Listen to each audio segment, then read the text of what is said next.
이 시간에는 함께 하시는 하나님이라는 제목으로 하나님 말씀을 대언하겠습니다.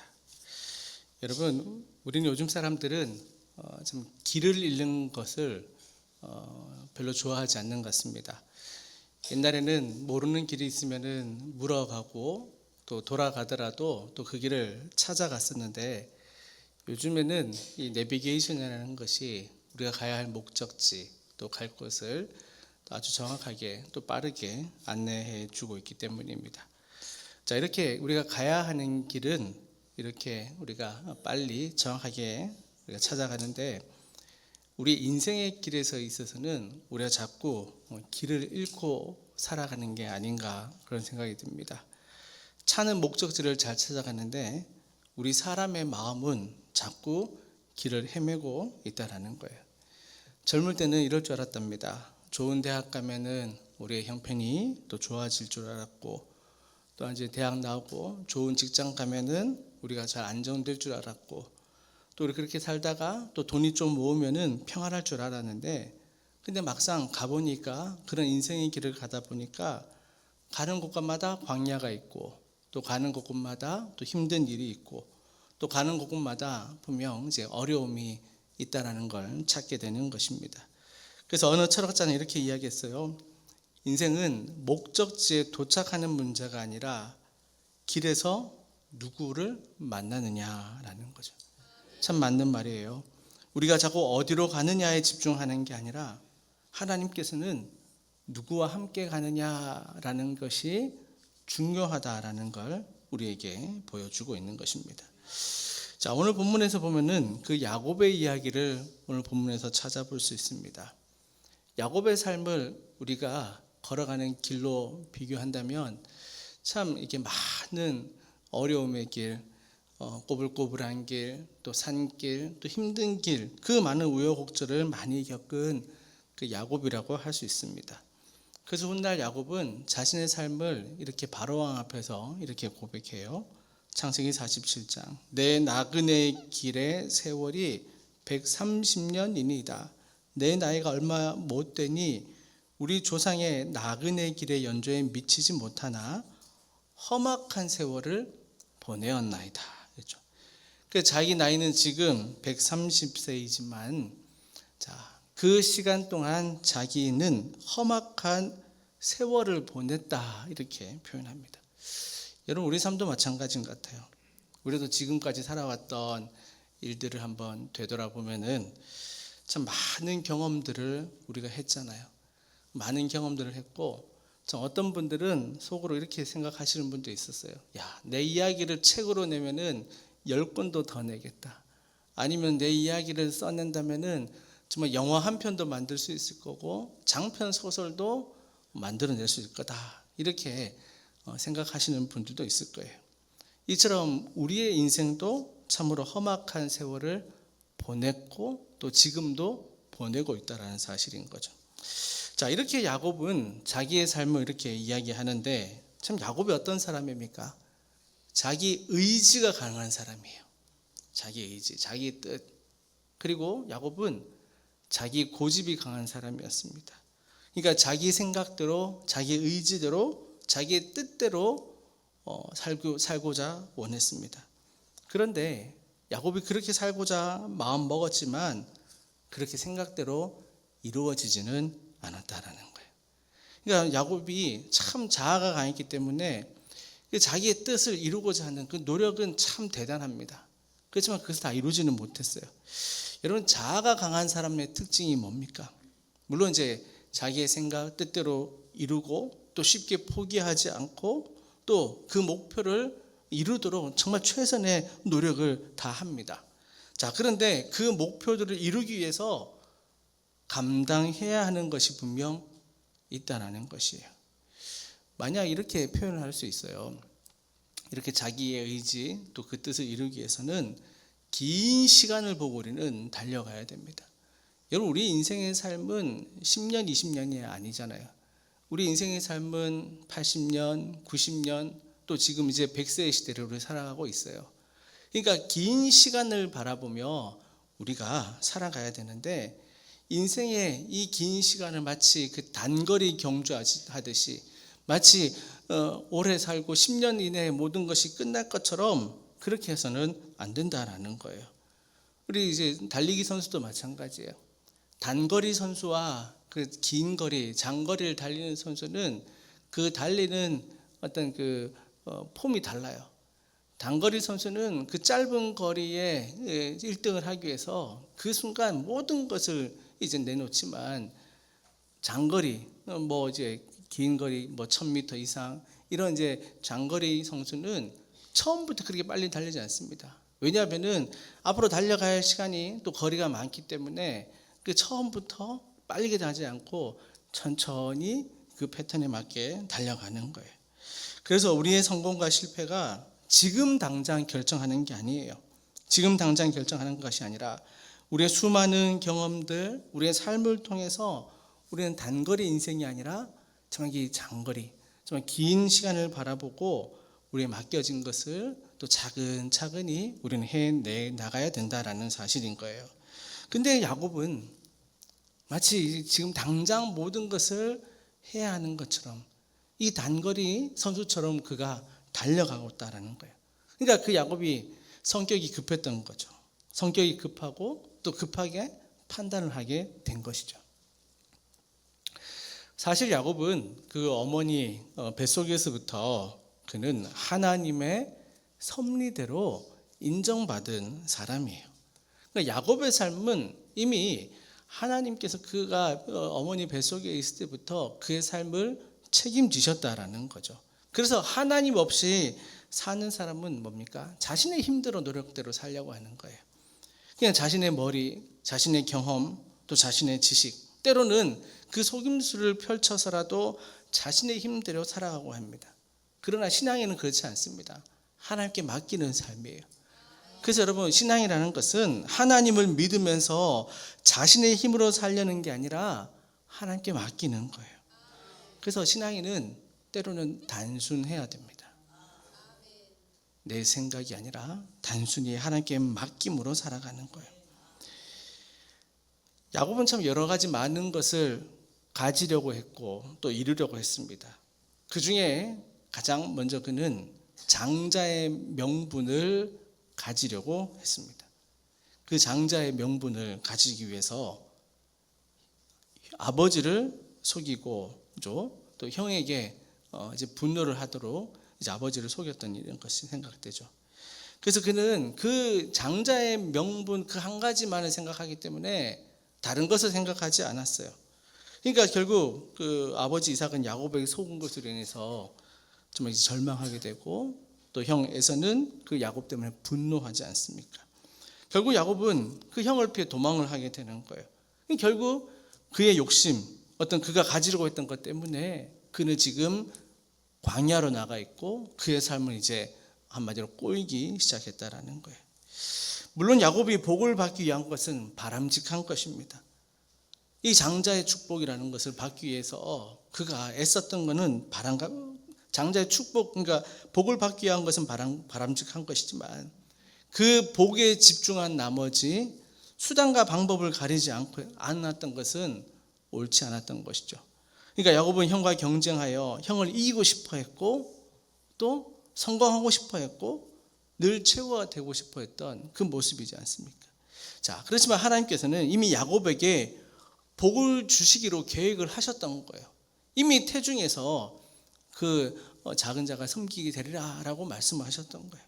근데 야곱은 그 때를 기다리지 않았던 거예요. 하나님의 방법을 알지 못했던 거예요. 그러니까 결국 형 에서에게 팥죽을 주고 형의 장자의 명분을 이제 그가 팥죽 한 것으로 사게 되지 않습니까? 그리고 아버지를 속이는 거예요. 아버지가 자신의 복을 빌게 했어요. 어떻게 보면은 형과 자신만의 거래인데 아버지를 속이는 거죠. 이건 어떻게 보면 사기에 해당이 됩니다. 야곱은 자신이 원하는 것을 빨리 받고자 했던 것입니다. 자신이 원하는 것을 이루기 위해 수단과 방법을 가리지 않았던 거예요. 이것은 어떻게 보면 마치 세상의 사람들과도 마찬가지예요. 세상 사람들은 야곱과 같습니다. 수단과 방법을 가리지 않습니다. 드러나는 결과만 중요시 여깁니다. 결과를 중요시 여기기 때문에 어떤 다른 불법적인 것들, 또 다른 틀린 방법을 행할 수밖에 없는 거예요. 그런데 여러분, 물론 결과도 좋아야 되지만 우리 하나님의 사람은 그 과정도 중요하다는 사실인 거예요. 그러니까 그리스도인은 과정을 중요하게 여기는 거예요. 올바른 과정을 거쳐서 하나님 앞에 부끄러움이 없는 삶을 통해서 주님 주시는 복을 누리는 게 바로 우리 그리스도인의 모습이 되기를 축복합니다. 또한 이처럼 야곱은 모든 거래하는 방식을 자신의 방법대로 자신의 이득에 맞게 계산하지 않습니까? 그러니까 우리도 어찌 보면 손해보지 않으려고 해요. 때로는 우리가 손해보고 또 베풀고 나누어주면 오히려 사람들이 뭐라고 할 때 있어요. 왜 어리석게 손해보느냐? 왜 어리석게 남에게 베풀어 주느냐? 그렇게 남에게 베풀어 주어서 좋을 게 뭐가 있느냐? 오히려 사람들이 그렇게 말할 때가 있습니다. 때로는 우리도 야곱처럼 내가 손해보지 않으려고 하고 나의 이익만을 챙기려고 하는 그런 생각을 가질 때가 있어요. 그러나 우리 그리스도인은 좀 달라야 되는 거죠. 우리가 뭔가 얻기 위해서 봉사하는 게 아니라 정말 진정 감사의 마음으로 섬길 수 있어야 되는 것이고요. 섬기고 봉사하는 것이 어떤 계산으로 우리가 평가되는 게 아니라 주님 주시는 상급을 우리가 바라보며 섬길 수 있어야 되는 것이에요. 야곱은 그러니까 세상 사람들처럼 생각했던 거예요. 그러니까 육신에 속한 사람처럼, 그 세상에 속한 사람처럼. 그래서 야곱은 이런 거죠. 우리도 이런 거예요. 때론 우리가 야곱처럼 살아가고 있지 않는가라는 모습을 우리는 되돌아봐야 되는 거예요. 그리고 야곱은 늘 그 삶 속에 하나님을 의식하며 살아갔습니다. 하나님을 의식하는 거죠. 하나님의 복을 받기를 원했던 거예요. 자, 그런데 방법이 잘못된 거죠.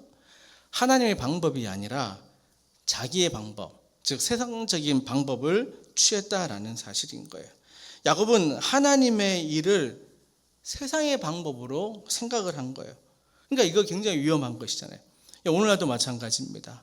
우리가 하나님의 복을 받기 위해서라면요, 세상의 방법이 아닌 하나님의 방법, 즉 하나님께서 원하시는 것이 무엇인지 먼저 그의 나라와 그의 의를 구하라 했을 때 그 모든 것을 우리에게 더해 주시는 하나님의 방법을 우리가 바로 알고 깨닫기를 축복합니다. 그렇게 우리의 삶의 방법이 달라질 때 하나님께서는 우리에게 예비하신 것들, 우리에게 준비된 것들, 또 우리에게 마련된 모든 것들을 참 우리가 준비되어지고 또 예비되어지고 또 우리가 받을 만한 상태가 되었을 때 끊임없이 부어주시는 축복이 저와 여러분과 되기를 간절히 소망합니다. 우리가 하나님 앞에 이런 거죠. 우리가 하나님 앞에 무엇을 할 때 참 순수한 마음으로 살아가는 것, 우리가 하나님 앞에 호람되어 인생이라는 것은 하나님 앞에 부끄럽지 않는 삶이 되는 것이고, 또한 세상 사람들에게 칭송을 받는 그런 초대교회의 그 아름다운 모습을 우리가 갖추어야 된다라는 사실인 거예요. 자, 그런데 야곱은 늘 자신이 계획하고 자신이 생각하는 대로 하면은 될 거라 여겼다라는 거예요. 그런데 이제 야곱에게 문제가 생겼습니다. 자신이 생각했던 대로 하니까 되지 않더라라는 거예요.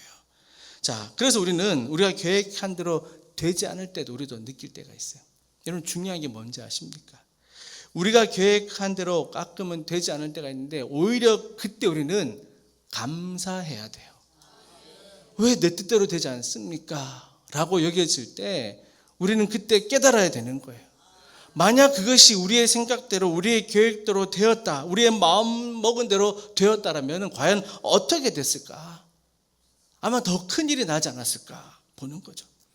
그러니까 우리가 생각한 건, 마음에 먹은 것이 하나님의 생각과 다를 때 하나님의 계획하신 대로 우리를 이끌어 주시는 걸 느낄 때 우리는 도리어 감사해야 되는 거예요. 즉 야곱은 장자의 명분을 가지고 아버지의 축복을 받을 수 있을 거라라는 생각을 가졌지 않습니까?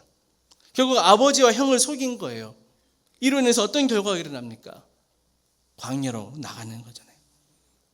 형이 야곱을 미워하여서 야곱을 죽이고자 마음 먹였습니다. 그때 야곱은 광야로 도망갈 수밖에 없었다라는 거예요. 이제 구약시대에 나오는 배경, 이 시대에 아버지 집을 떠난다라는 것은 매우 위험한 일입니다. 요즘처럼 이제 자녀가 성장해가지고 또 이제 졸업을 하고 또 취직을 해서 또 직장 생활 때문에 타지로 나가고 또 해외로 나가고 또 이제 여러 이유로 이렇게 분가를 하게 될 때 우리는 얼마든지 자녀들을 축복하고 또 얼마든지 그 살 수 있는 여건들이 마련되어 있죠. 하지만 이 시대는 그렇지 않았다라는 거예요. 아버지 집을 떠난다라는 것은 굉장히 위험한 거예요. 안전을 보장받을 수 없는 것이에요. 아버지 집을 떠난 순간부터 어려움을 겪게 되는 거예요. 한번 그 삶에 꼬이기 시작하는 거예요. 그게 결국 그 삶은 계속 꼬이지 않습니까? 또 오늘 본문에 보면은 이제 아버지 집을 떠나 도망가는 그 야곱의 모습을 등장하고 있지 않습니까? 오늘 10절에서 이렇게 시작합니다. 야곱이 브엘세바에서 떠나 하란으로 향하여 가더니, 아버지 집을 결국 떠나게 된 거예요. 자신의 생각대로, 자신의 계획한 대로. 그러니까 형에게 팥죽 한 그릇을 주고 그 장자의 명분을 자기가 샀다고 여겼고, 또 아버지를 속여서 그 장자의 축복을 받았으니까 내 생각대로 이루어졌다라고 여겨졌는데, 결국 그 결과는 아버지 집을 떠나 브엘세바를 떠나 하란으로 가고 있는 거예요. 마치 나그네의 길을 가고 있는 것이죠. 자, 그런데 11절이에요. 11절 우리 같이 한번 읽겠습니다. 시작.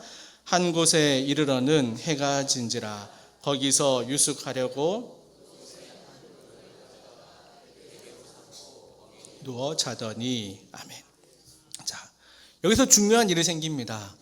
아버지의 집을 떠나는 것은 굉장히 위험한 일이라 하였습니다. 그런데 이 아버지 집을 떠난 야곱에게 어딘지는 알 수 없지만 오늘 성경에서는 한 곳이라고 이야기하고 있어요. 한 곳. 자, 그곳에 베개를 가지고 삼고 누워 잤다라는 거예요.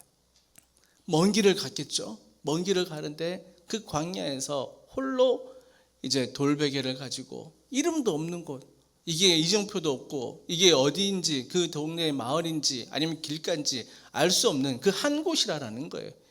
그곳에서 돌베개를 베고 자는데, 자, 그곳에서 놀라운 일이 생겨요. 12절 같이요. 시작. 꿈에 본즉 사닥다리가 땅 위에 서 있는데 그 꼭대기가 하늘에 닿았고, 또 본즉 하나님의 사자들이 그 위에서 오르락 내리락 하고. 아멘. 사랑하는 여러분, 얼마나 놀라운 장면이 펼쳐지고 있습니까? 자기의 욕심대로, 자기의 생각대로, 자기의 계획대로 이룰 줄 알았는데 그 실패의 삶이, 즉 아버지의 집을 떠나서 홀로 길을 걸어가고 있는, 또 이름 없는 곳에서 홀로 그 밤에 돌베개를 자고 있는 그곳에서 자기의 욕심대로 그의 삶이 꼬여있는 그 상황 가운데 하늘의 문이 열렸다라는 것이에요. 그 자리에서 하늘이 열렸다라는 거예요. 즉 야곱은 자기의 힘으로 복을 붙들려 했지만 하나님께서 하늘의 문을 열어주셔서 그 복을 열어주시고 보여주시고 있다라는 사실인 거예요. 그가 하고자 했던 게 아니에요. 하나님께서 열어주신 거예요. 여러분, 이게 은혜인 줄 믿습니다. 야곱이 하나님을 찾아간 게 아니라는 거예요. 그 한 곳에 가야 하나님을 만난다라고 해서 야곱이 간 게 아니라, 그는 이제 실패의 삶으로서 형에게 도망을 가는, 형 때문에 도망을 가는 그 속에서 하나님께서 그를 먼저 찾아오셨다라는 사실인 거예요. 여러분, 이게 누가복음에 보면은 우리 갈릴리 바다에서 그 고기 잡는 베드로의 이야기가 나옵니다. 베드로는 고기 잡는 경험도 있었고 또 기술도 있었어요. 근데 누가복음 5장에 보면 밤이 새도록 수고하였는데 잡은 것이 없었다라는 거예요. 자기가 해보려고 노력했지만 다 해봤지만 빈 배로 돌아왔어요. 자, 그 빈 배로 돌아왔을 때 예수님께서 오셨잖아요. 자, 예수님께서 그에게 말씀하여 시몬이 대답하여 이르되 선생님, 우리들이 밤이 새도록 수고하였을 때 잡은 것이 없지만은 말씀에 의지하여 내가 그물을 내리리이다. 여러분, 우리 삶도 마찬가지예요. 내가 그물을 내리고 내 경험으로 고기를 잡고 내 경험으로 배를 가득 채우려 한다고 해서 되지 않는다라는 사실인 거예요. 그런데 베드로는 예수님의 말씀에 의지하여 그물을 내렸다라는 거예요. 그게 바로 은혜의 시작인 것입니다. 주님이 우리에게 말씀하시고 다가오시고 우리에게 약속하신 말씀 우리가 지켜 행할 때 세상의 방법이 아닌 하늘의 방법, 하늘의 문이 열림으로써 우리 가운데 하나님의 은혜가 있는 줄 믿습니다. 자, 그러면 이제 하나님이 어떤 분이신지 이제 오늘 본문에서도 보게 되는데, 하나님은 지금 이곳에 임재하시는 하나님이에요. 당시 사람들은 신이 사람을 찾아온다라고 생각하지 않습니다. 그러니까 뭔가 사람이 신을 만나러 가야 된다, 이렇게 생각을 하는 거예요. 그 사람들은 이렇게 생각하죠. 신을 만나는 장소가 있다라고 하잖아요. 그 신을 만나는 장소를 세워놓고 또 그 만나는 장소에 가야 신을 만나고, 또 간다고 만날 수 있을지 모르지만 또 시간을 정해서 가고, 이런 거 아닙니까? 그러니까 우리 무속신앙도 마찬가지잖아요. 이게 어떤 장소 또 시간 이런 걸 따진다라는 거예요. 하지만 야곱은 꿈에 하나님을 뵙게 됩니다. 야곱이 지금 있는 그곳에서 하나님을 만났다는 거예요. 그 한 곳에서, 이름도 없는 곳에서 하나님을 만났다는 거예요. 그래서 야곱이 고백하는 게 오늘 본문 16절에 얘기잖아요. 야곱이 잠이 깨어 이르되 여호와께서 과연 여기 계시거늘 내가 알지 못하였도다. 하나님은 지금 여기 계셨는데 내가 알지 못했다라는 거예요. 지금 하나님은 계시는데 내가 그것을 몰랐다라는 사실인 거예요. 그러니까 꿈에서 깨어난 야곱이 여기 계셨는데 내가 알지 못했습니다. 그가 아버지 집을 떠나 그 유숙하던 그 길에서 하나님을 만나게 되는 거예요. 이것은 야곱이 전혀 생각했지 못한 방법이에요. 하나님의 복을 간구했지만, 하나님의 축복을 받고자 했지만, 하나님이 지금 여기 계시는구나 라는 거는 그가 미처 몰랐다라는 거예요. 그래서 그 뒤에 이제 야곱의 삶이 바뀌지 않습니까? 크게 달라지게 되는 거예요. 그래서 17절에서 뒤에 보면은 이에 두려워하여 이르되 두렵도다. 이곳이요 이것은 다름 아닌 하나님의 집이요 이는 하늘의 문이로다, 이렇게 말해요. 여러분, 참 놀라운 고백을 하게 되는 것이에요. 하나님이 계신 곳, 즉 하나님의 집, 이곳에 하나님께서 계시는구나, 이런 이제 고백을 하게 되는 거예요. 여러분, 이 고백은 이제 훗날 이제 지금은 야곱의 시대는 아직 이제 성전 시대도 아니에요. 성막 시대도 아니고 성전 시대도 아니에요.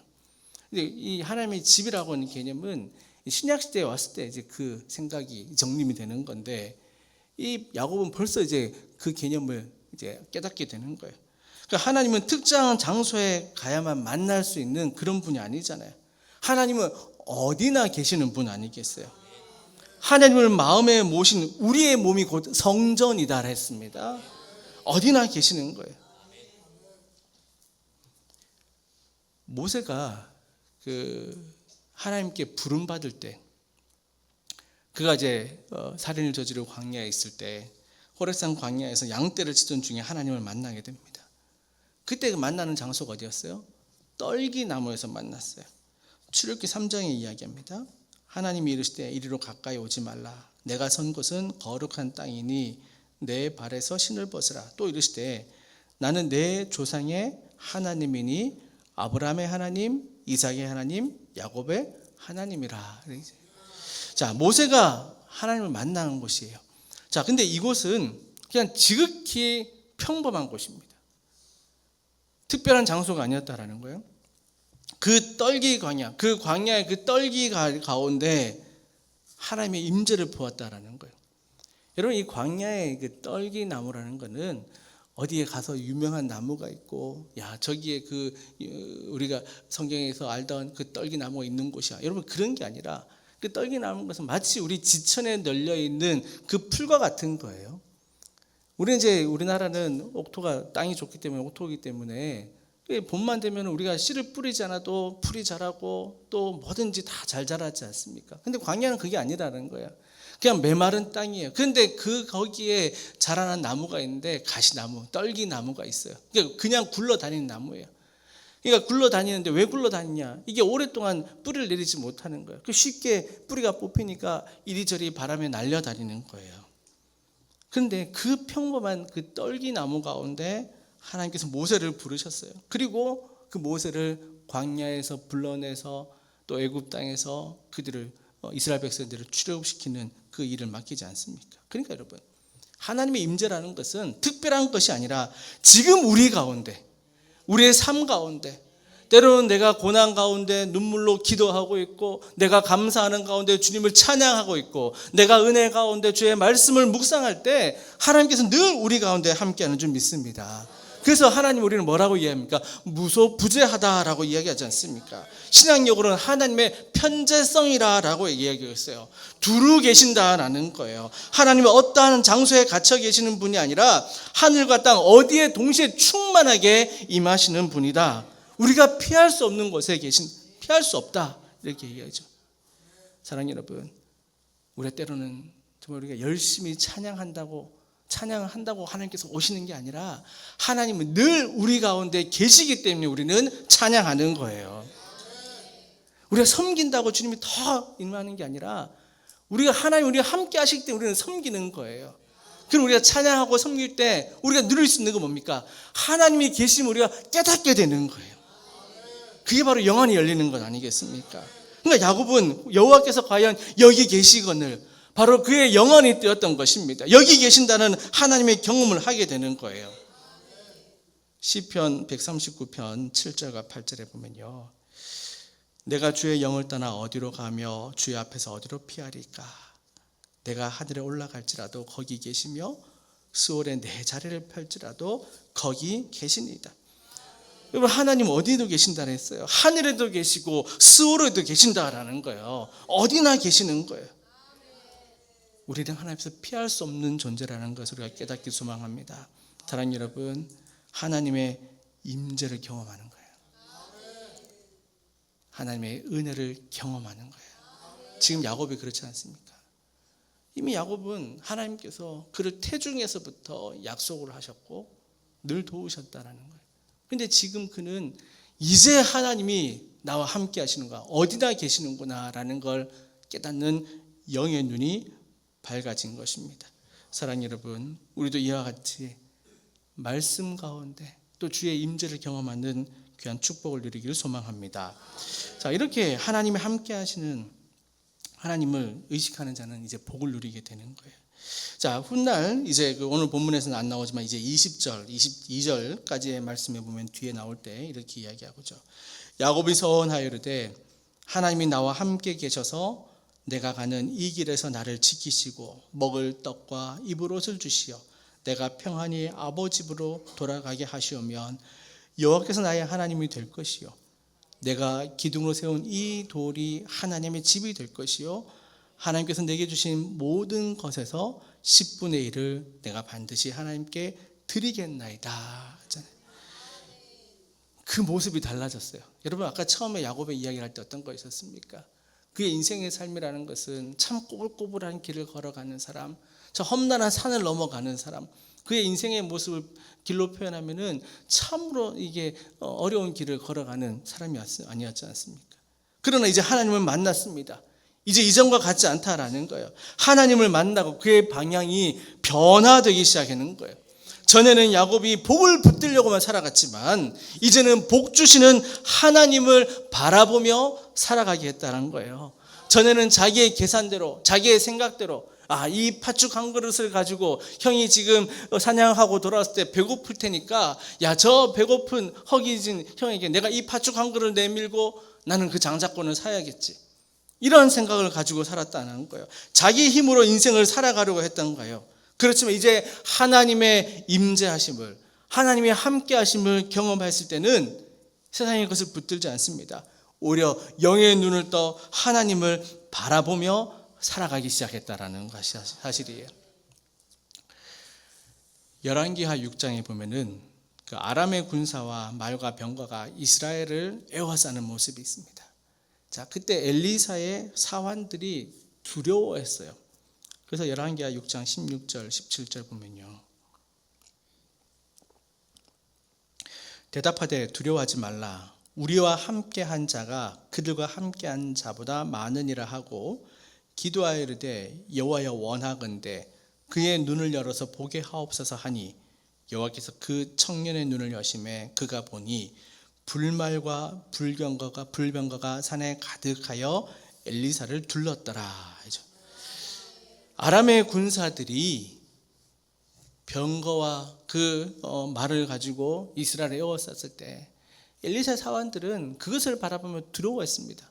그렇지만 엘리사가 기도하고 난 다음에 어떻게 돼요? 그 17절에 다시 보면은 그 청년의 눈을 여심해 그가 보니 불말과 불병거가 산에 가득하였다라는 사실인 거예요. 그전에는 아람의 군대만 봤을 때는 두려움이었습니다. 하지만 이제 눈앞에 보이는 것이 하나님이 예비하신 불말과 불병거를 보게 되니까 하나님의 함께 하심을 보게 되었을 때 그들은 감격하게 되고 안심하게 되고 하나님을 찬양하게 되었다라는 사실인 거예요. 여러분, 엘리사가 기도한 게 뭐였습니까? 엘리사가 기도한 거는요, 문제를 없애달라고 기도한 게 아니었어요. 그 아람의 군대를 쫓아달라고 기도한 게 아니에요. 그 사환들의 환경, 그들이 보고 있는 것을 바꿔달라고 기도했던 거예요. 그의 눈을 열어 보게 하옵소서라고 하잖아요. 우리의 영의 눈이 떠여졌을 때 이제는 우리가 현실을 바라보지 않고 하나님을 바라볼 때 내 문제 속에서 내가 해결하고자 하는 것이 아니라 하나님의 뜻을 알고 하나님께 맡겨드리는 삶이 되는 줄 믿으시기 바랍니다. 이게 중요한 거예요. 신앙은 먼저 상황이 바뀌는 것보다 우리의 눈이 열려야 되는 것입니다. 하나님의 함께 하심을 바라보게 되는 것입니다. 이것이 바로 야곱이 경험하는 은혜라는 사실인 거예요. 지금까지 우리 삶에 하나님이 안 계셨던 것처럼 보이는 때가 있었습니까? 우리의 문제가 하나님보다 더 커 보일 때가 있었습니까? 그것 때문에 우리가 두려워할 때가 있었습니까? 여러분, 이제 우리 영의 눈이 열려야 할 줄 믿습니다. 절망을 바라보는 것이 아니라 하나님을 바라보는 영의 눈을 우리 또한 뜨기를 축복합니다. 오늘 본문에서 야곱은 아버지의 집을 떠나 도망을 했습니다. 어찌 보면 자기를 늘 아끼고 사랑했던, 더 아끼고 사랑했던 어머니 리브가에서 멀어져야 했어요. 형의 분노를 사서 도망을 가야 했습니다. 그러나 하나님께서는 분명 그에게 약속하십니다. 내가 너와 함께 있어 내가 어디로 가든지 너를 지키며 이끌어 이 땅으로 돌아오게 할지라. 사랑하는 여러분, 우리는 늘 이 말씀을 기억하고 하나님과 함께 연결되어 있어야 될 줄 믿습니다. 야곱은 늘 자신의 힘으로 살아가려고 했어요. 장자꽃도 자신의 힘으로 살려고 했고, 그 외삼촌 집에 가서 라반의 집에서도 자기의 힘으로 살아가려고 했고, 훗날 또한 에서를 만나러 갈 때도 정말 그 야복강에서도 자기의 힘으로 그 강을 건너려고 했습니다. 하지만 하나님께서는 그 야곱이 현실보다 하나님을 더 바라보기를 원하셨습니다. 자기의 힘으로 하는 것이 아니라 하나님께서 함께 해주기를 그를 원하셨던 것이에요. 오늘도 우리와 함께 하시는 하나님의 은혜를 경험하기를 축복합니다. 요한복음 15장 5절에 이렇게 이야기하죠. 나는 포도나무요 너희는 가지라. 그가 내 안에 내가 그 안에 거하면 사람이 열매를 많이 맺나니 나를 떠나서는 너희가 아무것도 할 수 없음이라. 사랑하는 여러분, 오늘도 주님께서 우리에게 말씀하십니다. 나를 떠나서는 너희가 아무것도 할 수 없음이라 이야기합니다. 오늘 우리와 함께 하시는 하나님의 은혜를 경험하며 오늘도 우리 가운데 또 야곱에게 약속하셨던 그 약속을 우리가 기억하며 우리가 세상의 힘으로 살아가지 않고 주님 주신 은혜를 바라보고 정말 그 나무가지, 포도나무 가지에 다 매달려 있을 때 열매를 맺는 것처럼 주 안에서 은혜를 누리는 저와 여러분 되기를 주님의 이름으로 축원합니다. 기도하겠습니다.